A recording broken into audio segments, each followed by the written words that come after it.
Okay, so hello everybody. Um, this is a video about MBTI, about my type.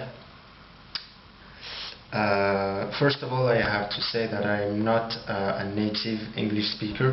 That's why I might speak slowly or make mistakes, because English is not my native language. I'm French, in fact. So I'm really trying to translate the things I want to say in English, and it's not an easy exercise. So usually I would talk much faster, and I would have a lot more ideas, but as it is in English, I have to slow my speech to you get what I mean. Okay, so okay, my MBTI type and my full type, MBTI Enneagram instincts. I've studied MBTI and Enneagram for like 2 years now, and it looks like the more I know about these subjects, the less I can put a finger on my type, because the more you learn about these subjects, the more you see the complexity of the whole concepts, and then you see that the stereotypes you actually thought of at the beginning are completely wrong.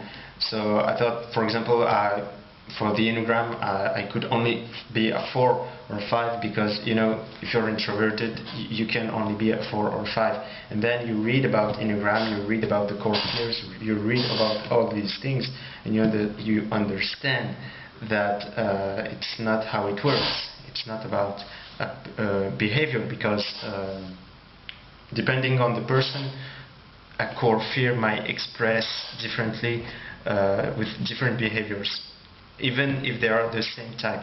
Okay, so it's not about behavior, and that's why I cannot really pick on my type. I have difficulty to point to my type, because all I see is my behavior. Okay, I cannot analyze. It's really difficult to take yourself as a subject and to analyze your own mind and to understand what is my core fear, what makes me tick. It's difficult. It's really difficult. I think it's a whole process of individuation, and it can take years, especially if you're young and you're under 20, which is not my case. I'm 21, but if you're young, you can really.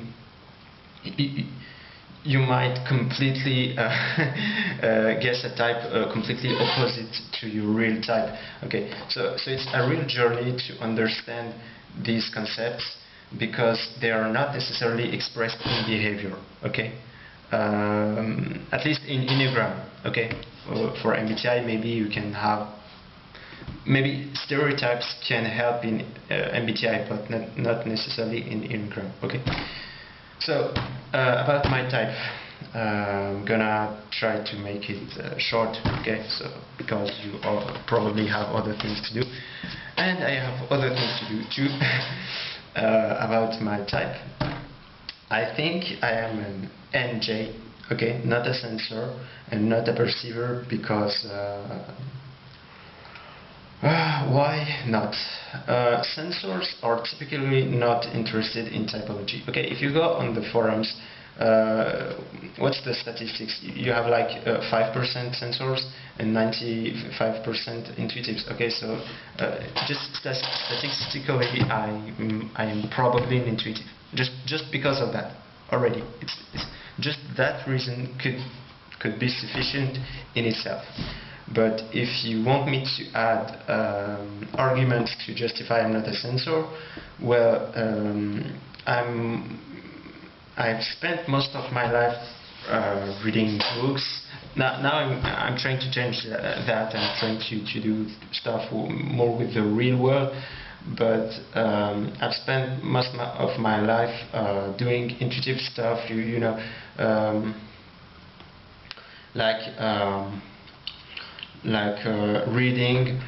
reading about I don't know, things like astrology or esotericism, or things that are not practical, really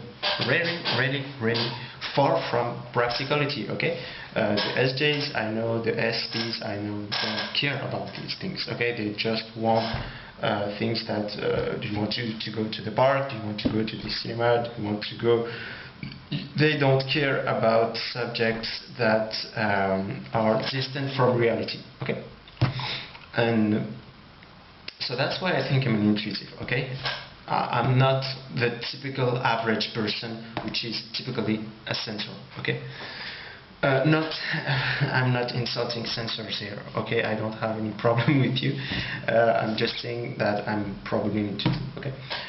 Why not a perceiver? Because perceivers are perceiving in the letter P in Myers-Briggs means that your main perception function is an extroverted perception function, which is the opposite of photonics. Not totally the opposite. Anyway, so I'm not a perceiver because I don't. I have a perceiving function, of course, like all the types, but it's not dominant or auxiliary because an extroverted perceiving. I'm just screwing that up. I don't know if you understand me. I'm not a P. Okay, I'm not a P. Okay, I said I'm not an S. So now I'm not a P because P's usually tend to go with the flow because they see reality as a bundle of possibilities. SPs and Ps view the world in the same way. They may act differently. Okay, the SPs might they might be more practical than the NPs, but they see the world in the same way. It's like there are many things you can do, and I am really straightforward. Okay, I don't like to spread myself in many subjects. Okay, just one is enough. Okay, one is enough. Okay. So I usually wake up at the same hour. I have a schedule that is very calculated. All of these things that you would typically see from a judgment. Okay. So I am probably an NJ. Now for the other two letters, it's going to be difficult because it's going to be about functions. Okay, and this is where I get lost. Okay, because I relate to the TFI axis almost as much as I relate to the FBTI axis. Okay, I am very practical. I don't want to study things for their own sake. It's useless. I mean, there are people like I have no problem with these people. Okay, but they like to study things for years, like subjects that are totally unpractical. You ask them what's the application of this, they say, oh, you know, maybe someday it will be useful, and they just do that for years and years and study and study and study. I cannot do that. I'm gonna just blow my mind off. I'm gonna die. I can do that. So I value practicality, and that's why I relate, I guess, to extroverted thinking, which is practicality. But at the same time, when I have a subject I have to think about, I also use intuitive thinking. Okay, I also like to think outside the box. I won't necessarily go with the way that has been done before. Okay, you did that this way, but I'm not necessarily gonna do that this way, even if all the other people do that this way. You know, so. What I mean is that I almost use these functions at the same level, okay? TE, FE, FI, TI, and it's very difficult for me to say whether I'm ENTJ, INTJ, ENFJ. I don't think I'm an ENFJ. I would lean more like towards INFJ or INTJ, or maybe ENTJ, because, you know, because they are more reserved than the ENFJ. The ENFJs, I think, maybe I'm wrong, but most of the time they just like to spend most of their time with people, because that's the way they function. Okay, extroverted feeling. Okay, they pick up emotional things, and they want to do something with that through NI, which is not necessarily the case with ENTJs, which are more practical and logical, so they might spend less time with people. Okay. The problem is, again, stereotypes. Okay, ENTJs are seen as cold, heartless, cold and heartless, and I don't view myself this way. Okay, I think I'm a really nice person. I'm really good. I'm really kind. Though I have goals that I want to reach, and if you're between me and my goals, of course I would qualify you as an enemy, and if possible just destroy you. But you know what I mean, okay? It's like I'm a cool person as long as you're not an enemy, which is pretty much the same thing, I think, for everybody. It's not specific to me. Okay. So that was about my MBTI type. So I don't know if you have an idea, if you want to comment, if you want to do something for me, just tell me. I will take your comment.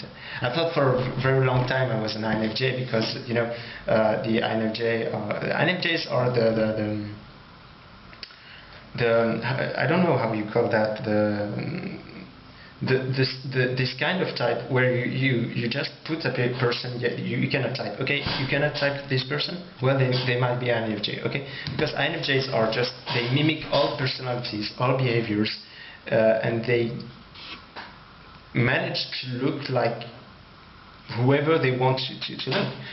Okay, to look like. So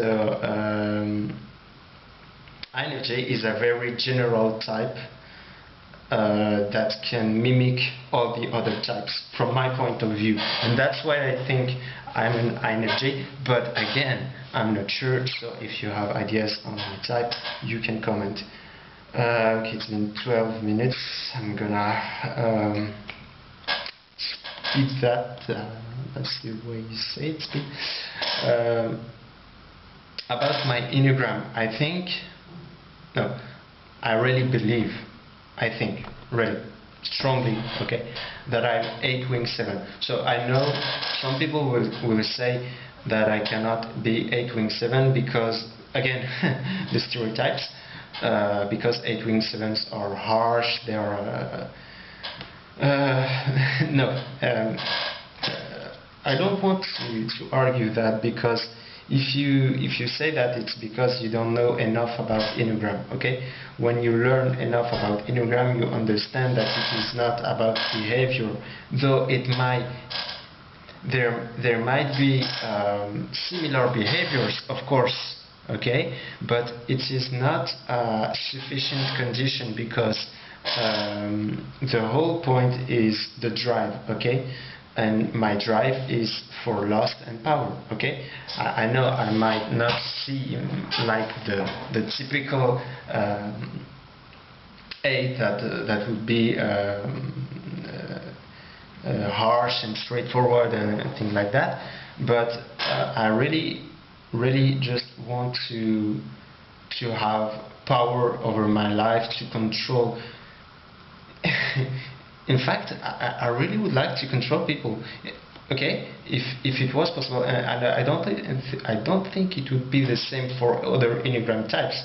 But if I could just be the king of Earth and just rule all the world, I would like to. Okay, so so I try to accumulate money. I work out.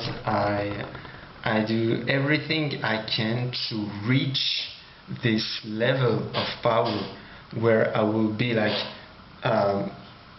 invincible. Okay, just do whatever I want. Okay, and that's why what I see in Enneagram 8, this sense of self-improvement all the time. Okay, each time you notice you have a weakness, each time you notice that there is something that's limiting you, you just want to break it, okay? You just want to control your life, okay? To have no limits. And it's the same thing for a person. If a person is trying to limitate you, you're gonna have a rush of anger.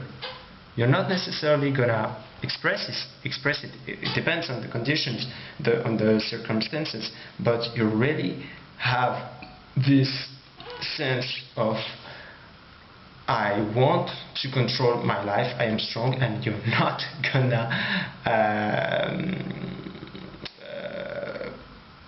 you're not gonna be between me and my goals. Okay, so that's how I see the 8ness. The 7 wing is because I want things to be cool.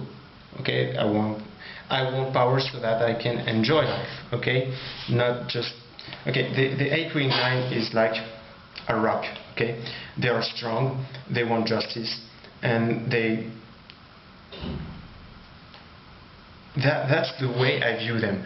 While the 8 wing 7 is more like, I want power, but to appreciate life more and more and more, and then have more power, and then it's a more excited type. Okay, the drive is the same, but the 8 wing 7 is a little bit more excited in itself than the 8 wing 9. Okay, that's how I view the difference. Okay, so okay.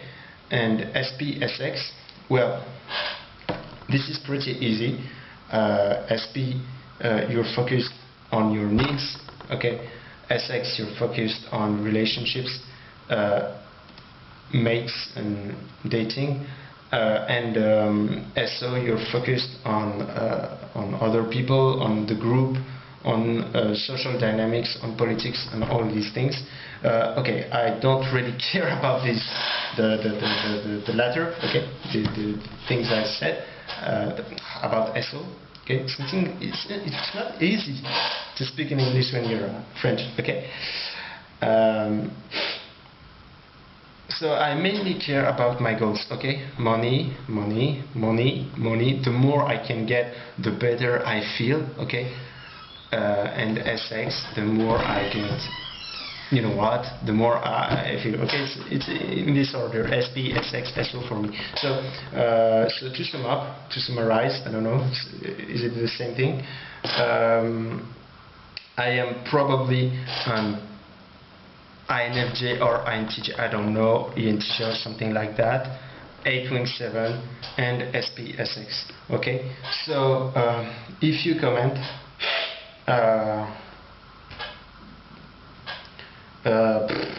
Say what you want, but